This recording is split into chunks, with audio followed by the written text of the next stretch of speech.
So I blew my nose. I just like went, like, and a piece of pasta flew out of my nostril. Welcome to Highly Questionable. I'm Pablo Torre. That's Mina. That's Domonique Foxworth. And let's see if we can get that going again. Like a full noodle. Does Anthony Davis's impending return make the Lakers the favorites again? So over the last month of the NBA season, the three best teams in the league have all been in the Western Conference. Number 1, the Utah Jazz. Number 2, the Phoenix Suns. Number 3, the Los Angeles Clippers. Yes, Mina, those are teams that play defense. It's incredible what defense does in terms of being good. So Anthony Davis is coming back, and that is the seismic force that could unsettle all of that goodwill in those three cities. And I will point out that they were terrible, the Lakers were, without Anthony Davis. We kind of suspected this, but they were 13-14 over those last 27 games without him. Now Frank Vogel is saying, well, maybe we'll work him in 15 minutes at a time to get him sort of ready for NBA full court action once again. But it all comes down to the same question to me. How serious do you take the three teams that I mentioned at the very beginning of the show? If you take them super seriously, then Anthony Davis actually has a real hard road ahead of him. But if you still believe that Anthony Davis and LeBron James are the two best players in the Western Conference, as I do, it's easy, again, to say, whatever to those three teams. I don't see how you can not take them super seriously if you've been watching what's going on. I understand that the playoffs are a different animal, blah, blah, blah. I get it, and I believe that it is true. But Anthony Davis has been sitting out since February with some issues with his Achilles and calf. Like, that's terrifying. So, yes, if he comes back, and also LeBron comes back, and they get in a groove and get comfortable, yes, I still pick them over everyone else, but those are major ifs. Like, we can't guarantee that Anthony Davis is going to be the same player or that him and LeBron are going to work well together. And we also have to take into account the fact that they might end up in one of these play-in games, which if you drop down to 7, considering the fact they have to play against the Mavs and Trailblazers coming up, and they're going to be trying to get Anthony Davis, work him back in, which may mean that they are not putting their best effort out there. There's a good chance that they could end up in those play-in games. And what could hurt a team like this more than more basketball? Anthony Davis and LeBron James are not guys that need more basketball. I understand that at most it might be 2 more games, but that's a lot for those guys in their body right now. Yeah. This really taps into, I think, like the central question of the NBA right now, which is how seriously or how scared should we be of teams when we don't know if their stars are playing and how healthy they are? Because if all of their stars are playing, both the Lakers and the Nets, yes, Pablo, the Nets seem fated to meet, as you guys have said. If not, we do have to take teams like the Suns and, the Jazz seriously. And I would love to be a basketball hipster and endear myself to the state of Utah, which has many beautiful national parks, by saying we should take the Jazz seriously regardless, because the three-point shooting is fantastic and they're so balanced and they've been so good. But I'm with you guys. If LeBron and AD are both out there, I'm not going to pick against them. I mean, when they were together, they were plus 17 points per 100 possessions. When Anthony Davis was at the 5 and LeBron was at the 4, they were plus 64. That is not a typo. Plus 64. No, I am not going to pick against those dudes, even though I understand all of the very good basketball reasons to believe in the other teams. Hold on, Pablo. There's so much in there to take offense with, but I'm going to take offense with you trying to say that it's a compliment that Utah has great national parks. Once you get to lauding the national parks of a state, that clearly means that you don't think they got much going for them. This disrespect is an insult. Spoken like someone who has never seen the arches. They are majestic. that is tantamount to saying, got a great personality. What do you think about that, Pablo? Great personality. Like, that's the same thing. You skip right to personality because all the other normal compliments are out of the way. If you are calling me, like, I don't know, the Yellowstone of sports analysts, I will take that compliment. Thank you very much. What do you make of the new details about the Mets' toxic culture? So there are a lot of new details in The Athletic that are worth reviewing, but it is first worth rewinding to January because that is when Mina, our very own friend right there, and Jeff Passan reported about the explicit photographs, the many, many photographs, the wildly inappropriate behavior that former Mets GM Jared Porter, now former because he was fired after said investigation, had sent to a female baseball reporter. That was January. And then in February, we got news that Mickey Callaway, via The Athletic, the former manager of the Mets, was even better known for sending wildly explicit photographs to women. So much so, in fact, that he got a nickname, Bleep Pick Mick, and you can fill in the blank on what the bleep is. So that's the organization that took us from January to February.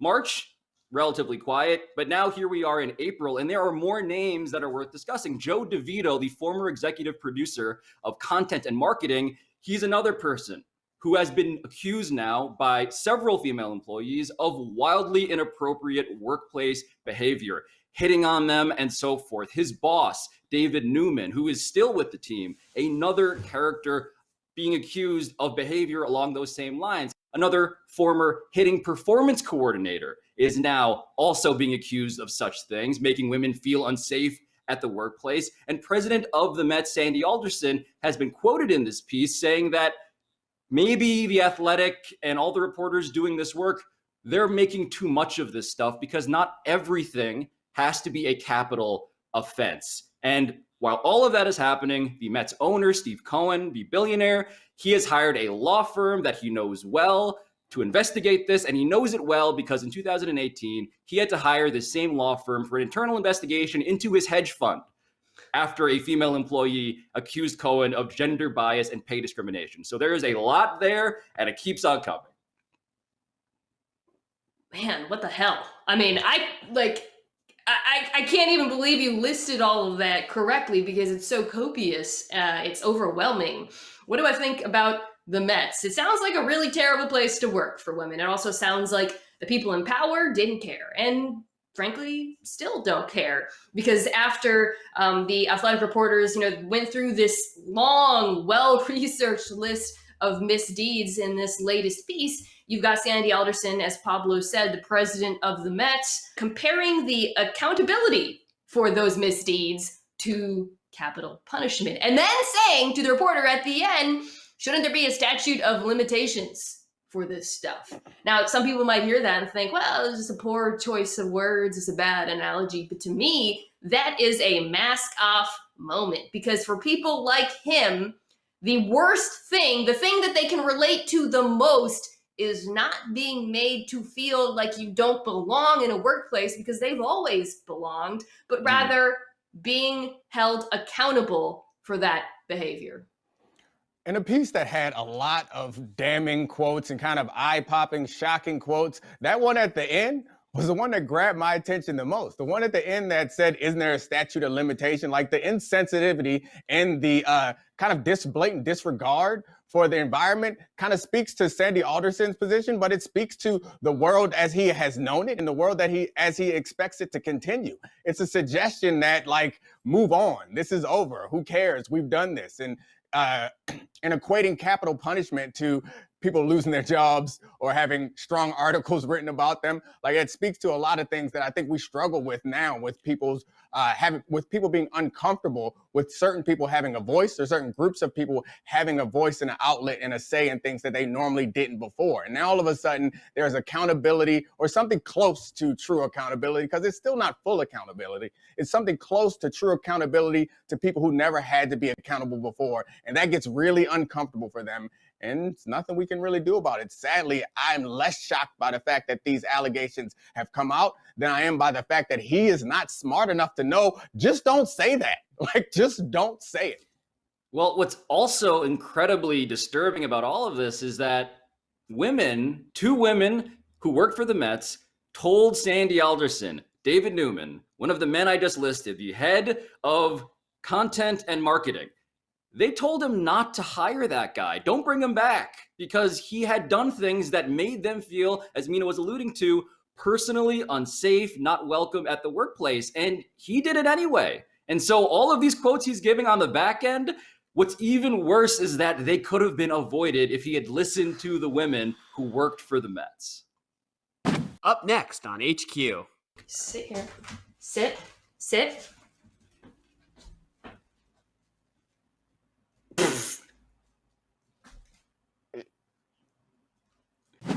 Back in the game.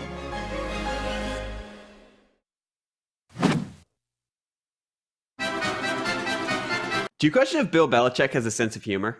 So we have Bill Belichick at a press conference. Let's find out. Hey, Bill, how you doing? Good, Dan. How about you? No complaints. No complaints. Just a That's quick good. We don't want to hear him anyway, so. Yeah, exactly. Boom. Whoa, I mean, the smile at the end was the most disconcerting part of all of that. I didn't realize Bill Belichick had banter in him. What did he like microdose over the weekend? What is happening to him? We know that Bill Belichick has a sense of humor. The man during the draft last year put his dog Nike in the seat and pretended like the dog was drafting. Bill Belichick clearly loves hijinks, right? I mean, Wait a minute. He loves hijinks. Yeah, I think you're going too far. Yeah. I think my favorite part was when he cracked himself up with it in his mind before he delivered it. He was like, I'm going to get him. I'm going to get him when I say this. Hey, Bill, how you doing? Good, Dan. How about you? No complaints. No complaints. Right there. That's good. We don't want to hear him anyway, so. He read the defense, Domonique. He read that defense and was loving it. Is there a job that Bill Belichick would be worse at than like stand-up comedian? Like I'm not sure I can think of one. It's a real close race between Bill Belichick and Mina, between who is the worst at acknowledging that they have a joke before they say the joke. sit here. Sit. Sit.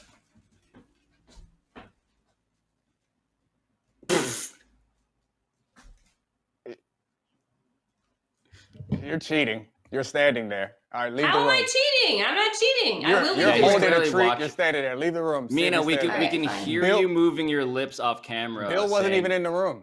All right, fine. I'm leaving the room. Oh, there's a sadness. That was a in blank. Oh, he's That was a staying blank. like a good boy. You're so good. You're so good. You're so intelligent. You proved them wrong. Told you. Do you question if this makes you more or less scared of bobcats? So at a certain point, all of these security cameras that we have on our doors will capture like human crimes, but until then, we have this. Good morning. That's my favorite. The beginning is the best part. Wait, listen. Listen. I need to wash my car. Okay. So the man's carrying some kind of breakfast. And then his wife comes out with a separate animal. And then the bobcat comes out. It's kind of confusing. This is like ridiculous, Pablo.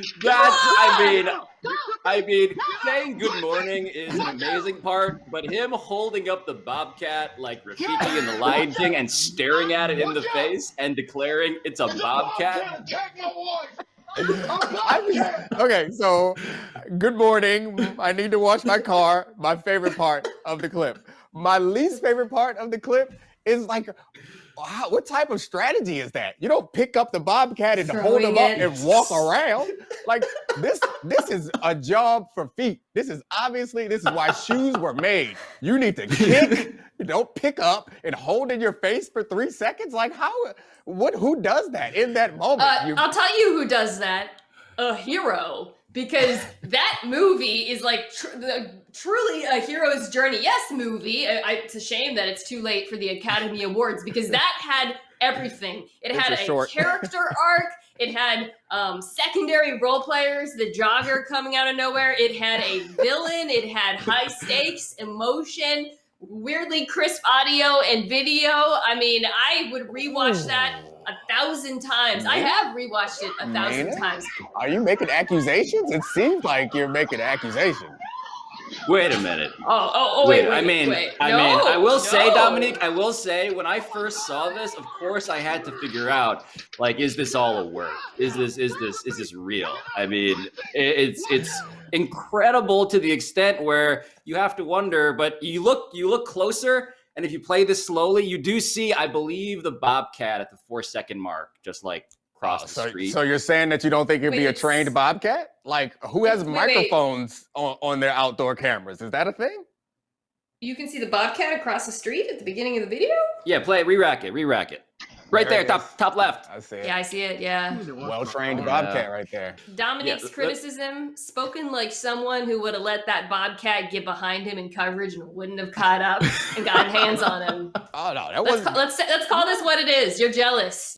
Up next on HQ. Obviously not. Although I will say I admire your efforts to somehow make the Sixers' defeat of the Nets both impressive, but also implied that the Nets were too afraid to show up at the same time. One would think those two things can't be true at the same time, but you keep trying. Go down. Get their best ball boy out of the game. It's one less thing to worry about. Mina, do you in fact need to get those cards in soccer, as soccer experts like Domonique say? No, I'm more intrigued by the Bobcat. I'm probably going to watch that 30 more times this weekend. Can we play the Bobcat? To protect each other. And get back in the game. Like a full noodle. Has that ever happened to you guys? No. Like a piece of food? No! I'm honestly, It's still never don't happened know. to anyone, ever. I'm not sure how it happened to you. I don't know either. I wasn't even eating that fast. It wasn't like a full noodle. It was like this big, but still. I've heard, I understand the concept of feeling like you swallowed something wrong or breathing and goes down your esophagus, but never up the nose. It's never. It was honestly, I should have saved it and taken a photo. No, you shouldn't have. Tonight on ESPN, Clippers and 76ers. Finally, a game where hopefully the Sixers opponent will actually show up this time, as opposed to just submit to being destroyed by one Joel Embiid, presumptive MVP in my book, as such. Jokic hasn't missed games. Going to work. What are you doing? Jokic can't play defense like Joel Embiid, the centerpiece of the best defense in the NBA, if that was in fact the question you were asking, which it was not, because you never ask about defense. But look at this. Joel Embiid gets to play with Ben Simmons. Great defender. Yeah, what an amazing colleague to have. I hear they're getting along great. Mina Kimes, are you intrigued? Obviously not. Although I will say I admire your efforts to somehow make the Sixers' defeat of the Nets both impressive, but also implied that the Nets were too afraid to show up at the same time. One would think those two things can't be true at the same time, but you keep trying. Thank you very much. I'll take the compliment. Domonique, how do you feel about this? I have to identify with you, Pablo. I am slightly intrigued because I did tune in to that Nets-Sixers game, which I don't tune into all the basketball games. There are way too many. But I was like, I'm going to watch this one. And then I turned it on, and none of Mina's Nets wanted to participate. That's right. So it was tough. So I'm intrigued by this opportunity of seeing some real title contenders match up and play a full game. I'm not judging them for it. Mina, don't get defensive. It's just a fact. I sat down, and they weren't there. It was disappointing. We were all disappointed, Mina. I see a guy named Claxton. Why are you closing afraid? the game out. Oh my God! Yeah, Nick Claxton. If Mina tweets about Nick bleeping Claxton again, dear God. Yeah, my followers, I think I have about 300,000 more than you. Don't seem to mind. Sunday at noon, Ajax and Vitesse. Ajax, that is how people who know soccer pronounced Ajax. But Ajax is a soccer team. They have a bird. But Domonique, are you intrigued? I'm not intrigued, but it's a well-honed instinct. That's what you do when you play the world's beautiful game. You got to get those cards, and I don't know why he didn't follow through. Go down. Get their best ball boy out of the game. It's one less thing to worry about. Mina, do you in fact need to get those cards in soccer, as soccer experts like Domonique say? No, I'm more intrigued by the Bobcat. I'm probably going to watch that 30 more times this weekend. Can we play the Bobcat video again? No, I want this video. more soccer aroma. I mean, we didn't have the brownies. He was on to a day that was full of promise. He had his big iced coffee. He was going to give his baked goods to people. Oh, yeah. He was going to wash his car. Oh. Okay, so the Bobcat's coming out of the corner. The noises. I wish we could see him pick it up. Unfortunately, it's out of frame. There you go. There you go, Mina. There you go. The jogger wanted a Introducing- piece of that. It is Friday afternoon. Somehow that was highly questionable. Mina Kimes can be found on all of the platforms ESPN has to offer. Domonique Foxworth Twitter is the only place you is can find her. Gonna be with me, not on Twitter. Very far away from Mina's Sips. It's at Mina Kimes.